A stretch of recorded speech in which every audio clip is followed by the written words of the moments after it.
സർവം മായ എന്ന പടം കണ്ടിട്ട് ഇറങ്ങുന്ന തിരക്കാണ് സുഹൃത്തുക്കളെ നിങ്ങൾ ഈ കാണുന്നത്.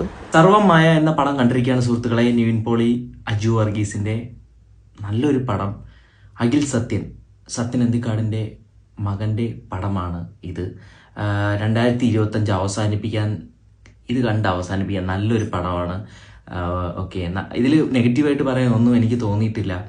പിന്നെ ഡെല്ലിലു എന്ന് പറഞ്ഞ ക്യാരക്ടർ ഇതൊരു റിയ എന്ന് പറഞ്ഞ പുള്ളിക്കാരിയാണ്. പുള്ളിക്കാരി നൈസാണ്. നമ്മളത് കാണുമ്പോൾ ആലോചിക്കും നമുക്കൊരു ഡെല്ലിലു പോലും ഇല്ലല്ലോ എന്ന് ആലോചിക്കും.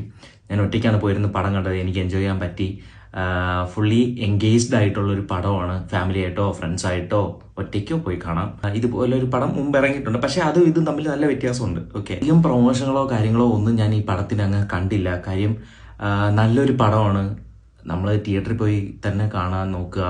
ഫോണിൽ കാണുന്നേക്കാളും ഒരു ഫീൽ ഗുഡ് മൂവി നമ്മൾ തിയേറ്ററിൽ പോയി കാണുമ്പോൾ നമ്മൾ ഭയങ്കരമായിട്ട് സാറ്റിസ്ഫൈ ആകും. കാരണം നമ്മൾ കൊടുത്ത കാശിന് നമ്മൾ നല്ലൊരു പടം നമ്മൾ കണ്ടു. ഓക്കെ, നമ്മുടെ മനസ്സിൽ അത് തങ്ങി നിൽക്കും. ഓക്കെ, അപ്പോൾ ബൈ.